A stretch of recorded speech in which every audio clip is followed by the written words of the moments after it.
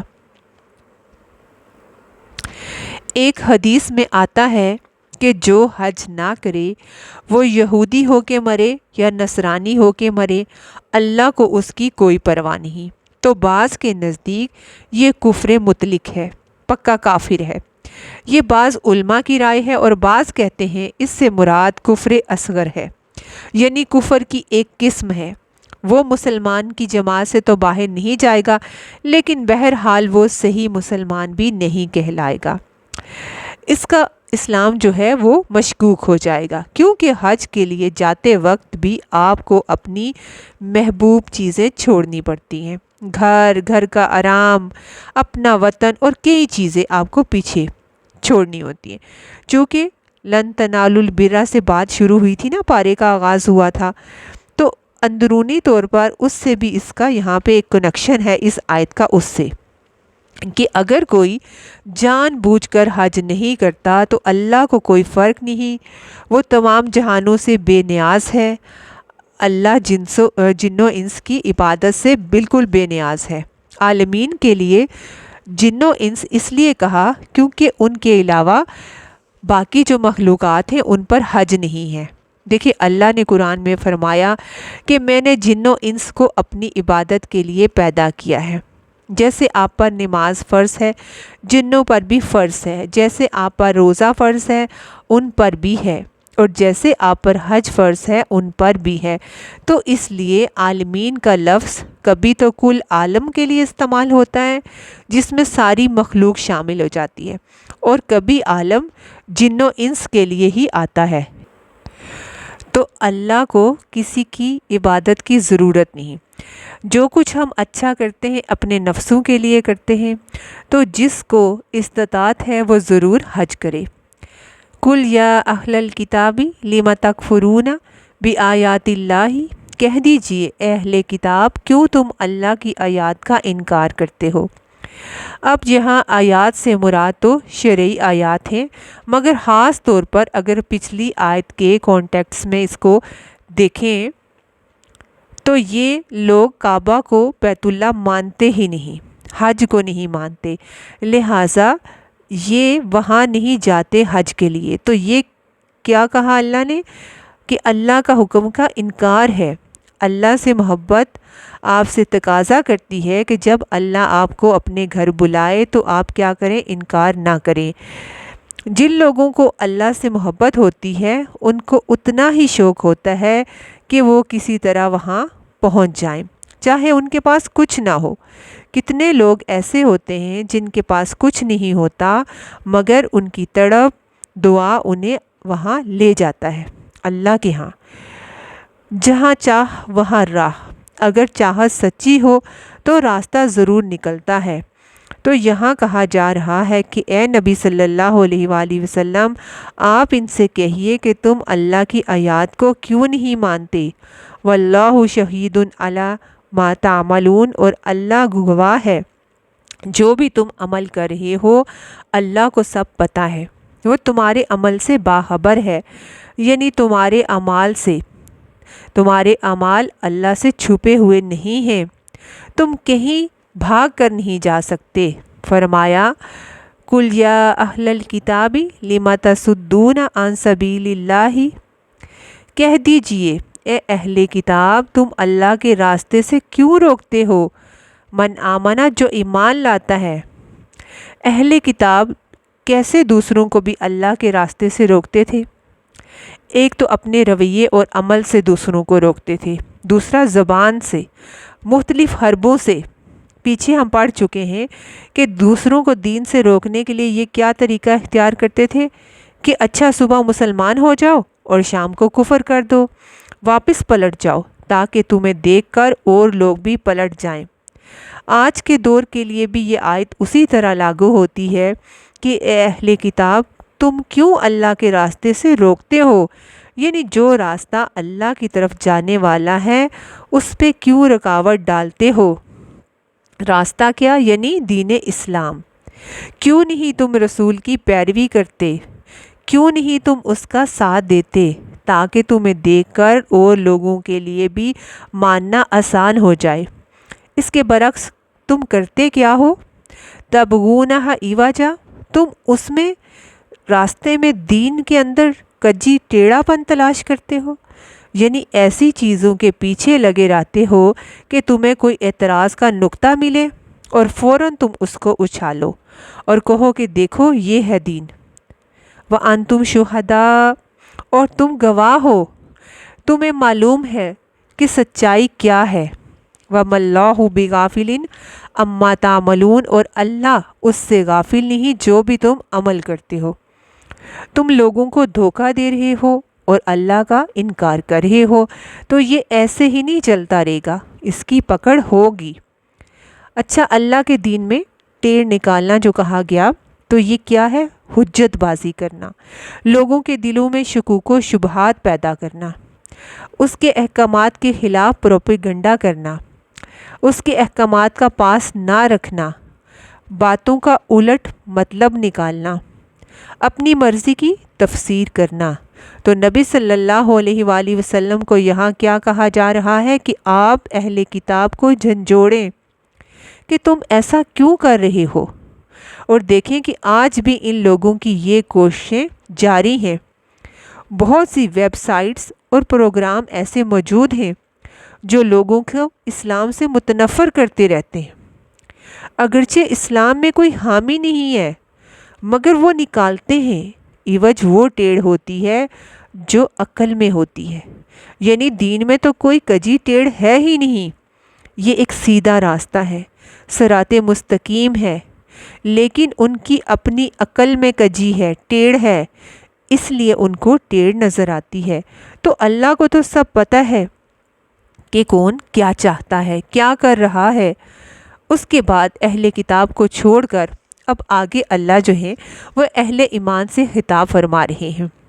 یا ایھا الذین آمنوا ان تطیعوا فریقا من الذین اوتوا الکتاب، اے لوگو جو ایمان لائے ہو، اگر تم نے بات مانی ایک گروہ کی ان لوگوں میں سے جنہیں کتاب دی گئی، یعنی اہل کتاب کے ایک گروہ کی اگر تم نے بات مانی، کیونکہ سب لوگ ایک جیسے نہیں تھے، کچھ لوگ اس کام میں زیادہ آگے تھے، تو جو ان کے لیڈرز تھے، مذہبی رہنما تھے، تو پھر کیا ہوگا؟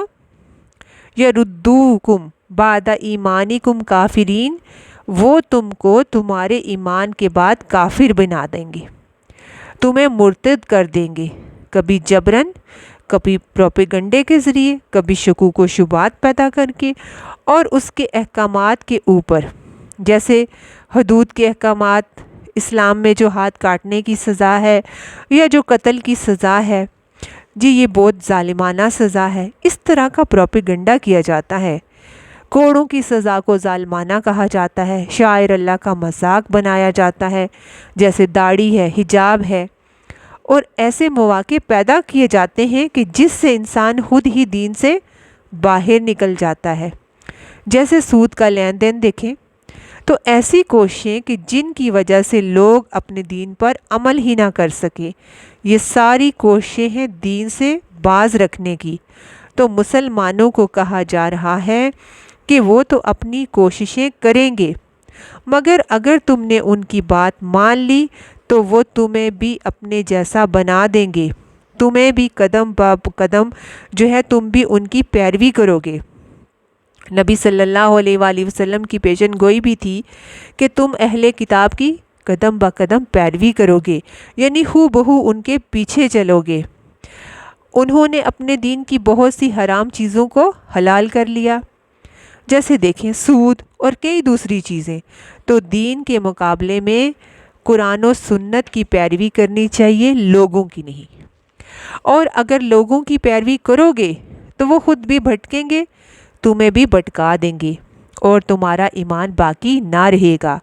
کیف تکفرون وانتم تتلی علیکم آیات اللہ وفیکم رسولہ، کس طرح تم کفر کر سکتے ہو اور تم وہ جن پر اللہ کی آیات پڑھی جاتی ہیں اور تم جس میں اس کا رسول موجود ہے۔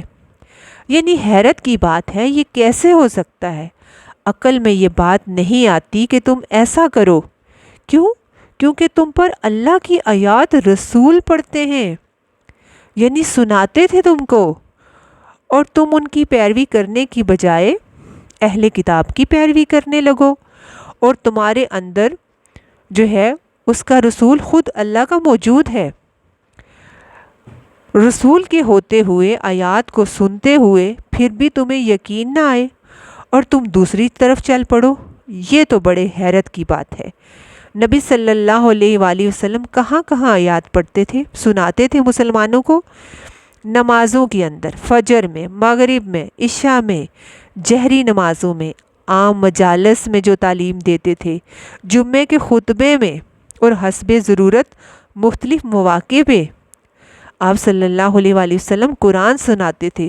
تو سوچیں کہ ایک عام قاری جب قرآن پڑھتا ہے تو دل پگھل جاتا ہے، اور کہاں اللہ کے رسول پڑھ کر سنا رہے ہوں۔ اور یہ صرف مردوں کے لیے نہ تھا۔ ایک صحابیہ کہتی ہیں، میں نے سورۃ کہف کیسے یاد کی، ہر جمعہ میں آپ صلی اللہ علیہ وآلہ وسلم پڑھتے تھے تو سن سن کر یاد کی۔ اس وقت ہماری طرح مصحف نہیں تھے، یعنی کتاب کی شکل نہیں تھی۔ آج تو رنگ رنگ کے مصحف ہیں، مگر ہمیں پڑھنے یاد کرنے کی فرصت نہیں، اور اس وقت لوگ سن سن کر یاد کر لیا کرتے تھے۔ اور اگر ایک صحابیہ نے سن کر یاد کر لی تو پھر آپ سوچیں کہ آپ صلی اللہ علیہ وآلہ وسلم نے کتنی بار سنائی ہوگی، ایک بار نہیں، دو بار نہیں، کئی دفعہ۔ تو فرمایا کہ دن رات تمہارے بیچ اللہ کے رسول قرآن سناتے ہیں، اور وہ خود موجود ہیں تمہارے اندر، کیونکہ آپ صلی اللہ علیہ وآلہ وسلم کا جو وجود تھا وہ باعث برکت تھا۔ 5 نمازوں کے وقت آپ لوگوں میں موجود ہوتے، فیکم رسول، خوشی اور غم میں شریک ہوتے۔ اتنا کچھ رسول تمہارے لیے کرتے ہیں، پھر بھی تم بہک جاؤ گے، اللہ کی کتاب کو نہ مانو گے۔ وَمَن يَعْتَصِم بِاللَّهِ، اور جو مضبوط پکڑے اللہ کو۔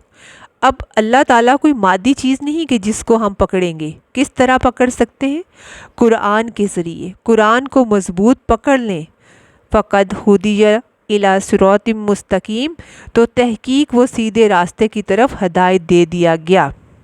جس نے اللہ کو تھام لیا، اللہ پر توکل کیا، اعتماد کیا، اس کی عبادت کی، إِيَّاكَ نَعْبُدُ وَإِيَّاكَ نَسْتَعِينُ، اللہ کی عبادت کی اور اللہ سے مدد مانگی، تو پھر کیا ہوا؟ اس کو کیا ملا؟ اس کو سیدھا راستہ مل گیا۔ یہاں کسی بزرگ کو پکڑنے کی، کسی کے ہاتھ پر بیعت کرنے کی بات نہیں ہو رہی کہ پھر تم سیدھے راستے پہ چل پڑو گے۔ ہم نے تو یہ شارٹ کٹ بنا لیا ہے راستہ، یعنی قرآن پڑھنے کی ضرورت تو کوئی نہیں، دین سیکھنے کی ضرورت نہیں، کیا کرو کسی بزرگ کی مجلس میں بیٹھ جاؤ، کسی کے ہاتھ پر بیعت کر لو، بس پار ہوگے۔ مگر یہاں اس آیت میں ایسا کوئی نسخہ نہیں بتایا گیا، کہا گیا جو اللہ کو مضبوط پکڑے وہ سیدھے رستے کی طرف جاتا ہے۔ تو خود اللہ کو تھامنا اور اس سے دعا کرنا اور اس سے مدد مانگنا ضروری ہے۔ بعض اوقات قرآن بھی پڑھا جا رہا ہوتا ہے اور قرآن پڑھانے والا بھی بیچ میں ہوتا ہے، اور پھر بھی انسان کا ایمان کمزور ہونے لگتا ہے۔ تو حل کیا ہے؟ اللہ کو مضبوط پکڑنا اور اس سے دعا کرنا، اس سے مدد مانگنا۔ وہ کیسے؟ نماز سے، صبر سے، اللہ سے جڑ کر۔ یا ایھا الذین آمنوا اتقوا اللہ حق تقاتہ، اے لوگو جو ایمان لائے ہو اللہ سے ڈرو جیسا کہ اس سے ڈرنے کا حق ہے۔ وَلَا تَمُوتُنَّ إِلَّا وَأَنْتُمْ مُسْلِمُونَ، اور تمہیں ہرگز موت نہ آئے مگر اس حال میں کہ تم مسلمان ہو۔ تو گویا تقوی ایمان کا حصہ ہے۔ تقوی کے بغیر ایمان مکمل نہیں ہوتا، کیونکہ یہاں ایمان والوں کو کہا جا رہا ہے کہ تقوی اختیار کرو جیسا کرنا چاہیے۔ تقوی کہاں ہوتا ہے؟ دلوں میں۔ تو دلوں کی اصلاح کرتے رہیں، اندر جھانکتے رہیں، اندر کی خرابیاں دور کریں، اور اس حال میں موت آئے کہ مسلمان ہو۔ تو یاد رکھیں کہ اسلام ظاہری حالت کا نام ہوتا ہے، مگر تقوی اور ایمان دل میں ہوتا ہے۔ تو دونوں چیزیں ہوں گی کہ ظاہراً اور باطناً مسلمان، یعنی تقوی اور ایمان کہاں ہو؟ دل میں، اور اسلام ظاہر ہو۔